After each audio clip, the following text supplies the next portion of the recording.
Hi, my name is Newell Davis with World Composting, and today we're going to take a look at our urban worm bag that has the African Nightcrawlers in it. Now, it's been 42 days since my last update, and last time I did say I've been wanting to add more Coco Coir, and we are going to do that this time because it holds moisture so well, and the worms seem to be sort of congregating where that moisture is. We are going to add some food. Somebody had recommended, I can't remember who now at this point, I can't remember if it was Plant Obsessed or somebody else, but actually making a food burrito, which I also am going to do this time. So we're going to add a little food burrito or a food roll, and we're going to have also our Coco Coir, and we're going to try to get this bin going. We're getting into spring here. I had my first 80-degree day here in Maryland. And with that, I think it's time to really start getting the system up and going and get ready for these worms to really chew through some food this summer.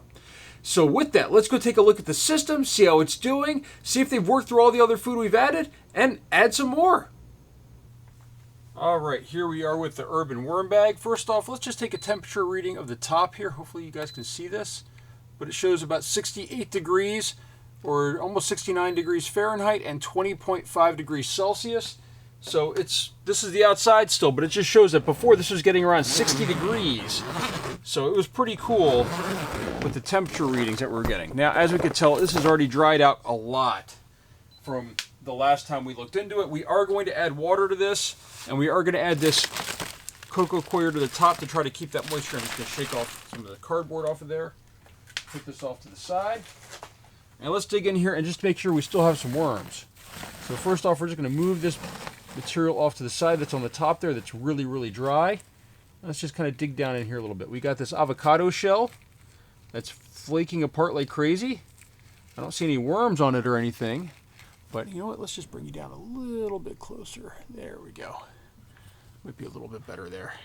So there we go. And then nothing in there. We still have our... Oh, we got some worms on the bottom of this, but we have a beet right here that they're still working on. Got a couple worms on the bottom here, so there are some worms in here, which is good to see. So we can see they're small though, and that's because of the temperature. You know, they're meant for much warmer temperatures than what this is getting. And in fact, let's just get a reading in here, even though we just already opened it up. So this is actually 19, it's saying, 18. Which is still 65. So it's still pretty cool. They really would rather probably be up in the 70s or 80s. So it's really cold for them. Let's just dig down in here. I saw some worms moving. See if we can get them real quick. But look at that. You can still see they're in here. They're still trying to survive. I'm sure they're laying cocoons, but I can see 1, 2, 3, 4, 5, 6 worms maybe in here. So they are still trying to survive in this. Actually, as I dump them out, you can see there's more on my gloves here. So they're still in this center section where there's moisture. They're trying to feel their way through this. But eventually we're going to get some nice warm temperatures in here. It's going to really warm up as we get towards the summer season. And all of a sudden these temperatures in this bin are going to go from these low 60s to really high 70s probably. Let's just dig on this side and look at this. You can see there's still actually a lot of worms in here, and they really are multiplying, and they're trying to populate again. So this material doesn't feel warm at all. Like sometimes when I do this, the material feel really warm, but I'm not feeling any warmth at all. It'd be really nice to maybe get some coffee grounds in here. We did add last time, as I think you can see, I think this material is the hemp bedding, which does tend to hold moisture pretty well. A little bit of cardboard stuff in here left. But you can see that these worms are able to survive, and even in these conditions that are really just not meant for it. I mean, I knew that this was going to happen with getting African Nightcrawlers. This isn't a worm that I would normally get in these type of temperatures, unless I knew that I could find a heated place to keep them. But you can see even right here, there's one little worm sneaking out over there. So there are worms in here. I see some smaller worms. Actually, there's a whole bunch of worms in this right here. Look at that. As I break it open, they're all trying to probably congregate in areas where there's some moisture but also warmth, because this is pretty dry, this material. So, all right, with that, let's not move them around too much. What we're going to first do is we're going to leave this open. I have a food roll here, as I said. Now this roll is, actually, you know what, I probably should dunk this in some water. This has like lettuce and some other stuff in it. I'm going to just get this wet real quick. All right, so what I did is I just dunked this in my, made a mess on the floor here a little bit, but dunked this into my BTI mix, and I'm going to add that in there. It should be nice and wet. The material inside is not frozen. It is just from the refrigerator, so it's not a frozen type thing. And then what we're going to do is I've got at least one thing of Coco Coir right here. I think we'll add a little bit more than that. I got the container right behind me that's Coco Coir ready to go. So I'm just going to grab another handful here. I think that should be plenty right there. This stuff is already a little bit moist. It's starting to dry out a little bit in some areas, but it's pretty moist. But this idea is to really try to get them to get some moisture in here so that way they can grow and be a little bit healthier. Actually, we're going to add one more. And the reason being is that this stuff is just great for holding moisture. I find it to be a little bit better than cardboard and some of the other things that I've been using. So, all right, now let's get some water though, because that stuff is wet, but it's not really saturated here. That's always going to help. There we go. I just wanted to clean off my glove a little bit.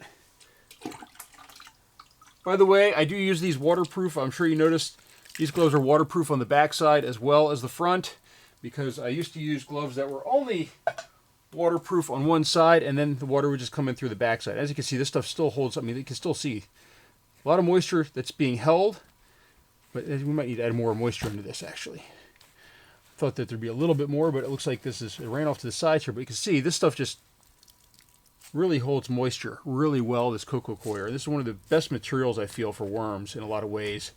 I think the hemp bedding is right behind it as far as water, ability to hold water, and how well the worms like it. I'm going to add some more water to this. I've already made a mess on my floor over here with water, so I just want to make sure that they get some water and that they can hold that moisture in a little bit better. So now I don't have a piece of plastic to go over the top, unfortunately. I really did want to do that, but I don't have any ready to go. But that is something that would really help to kind of keep that moisture a little bit lower in this system. But with that, we're going to go ahead and cover this back up. Now we've got that moisture in there. We're going to put our pizza box back on the top here. And this was supposed to sort of hold that water in and kind of reflect it back down. Actually, I wonder here, I do have this right here. I just showed this on one of my videos. I bought this Ryobi 40-gallon capacity thing. This actually feels like it's kind of plastic on one side, so I'm going to put that over the top there. Maybe that'll help reflect some of that moisture back down. It's about the right size of this system. If I zoom back out here, you can see it takes up almost the entire thing. There's a little bit of gap around the side to let some air out. So that works pretty well. We'll try that out. We'll see. That might just break down in there. I don't know what that material is on the outside. That shiny, it's a little bit shiny, but not too shiny. So it might just be regular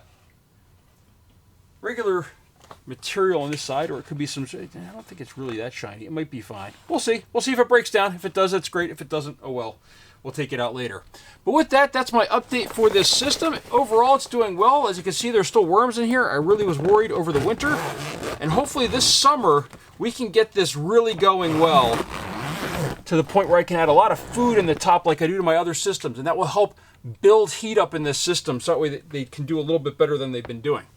So with that, thank you for watching. If you have any comments or questions, leave them down below. And also, I mentioned before, but I'm now doing shorts to try to answer questions that people ask. So hopefully that'll help out with getting those answers out a little bit sooner rather than waiting for these videos on a weekly or bi-weekly basis or monthly basis, as you could tell with this one being 42 days. So with that, thank you for watching.